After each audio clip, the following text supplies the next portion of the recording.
There's a feeling in the air this weekend, a media circus is building. It is time for another Derby d'Italia. Though before we get into Sunday's fixture, let's think back to October's meeting between the teams. Juve had won their first 3 matches to start the Serie season, while Frank De Boer's men had struggled to just one victory. Incredibly, Inter came out with a brand new attitude. They took it to the champions and came out with a famous 2-1 win. This time, Juve are largely in the same position, albeit closer to the Scudetto, though it's a very different Nerazzurri. Buoyed by a new coach, 7 straight Serie wins, and a brand new confidence, Inter are probably in a much better position this time around.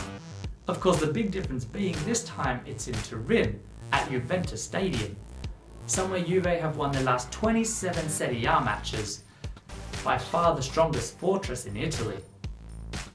While the Bianconeri squad remains largely the same, the introduction of a 4-2-3-1 formation is relatively recent.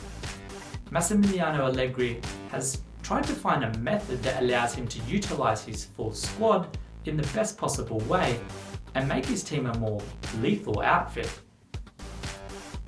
Though, while it has produced fairly solid results, as with any kind of change, there are going to be some slight weaknesses, and if Allegri does go with this formation on Sunday, Inter will no doubt look to exploit them.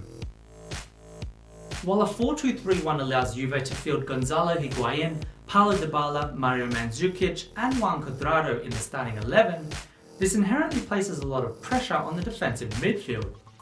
While Sami Khedira is positionally one of the best in the league, he's not what you consider an out-and-out tackler. Meanwhile, Miralem Pjanic has found himself in a much deeper role to where he is at his lethal best, and the Bosnian is not necessarily known for his defence. If Inter's defensive half can gain possession and advance the ball with speed up to the likes of Ivan Perisic, Gianmario and Antonio Candreva, there will be areas to exploit.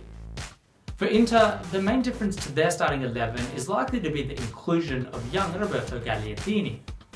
Stefano Pioli entrusted him by giving him a starting spot within days of arriving, and so far Inter remain 4 from 4 with him involved. Though it's not just about his specific contributions, it's also about the effect he has on those around him, providing more space and confidence for the likes of Jeffrey Kondogbia and Gianmario to work in.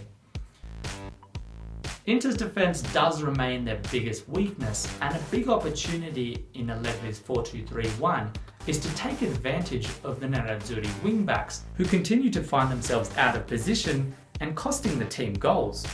Juve go into the match as deserved favourites, though following Inter's exit from the Coppa Italia, all focus is now on the Serie A. And with Champions League qualification once again a realistic possibility, the motivation to end Juve's streak at home is abundant.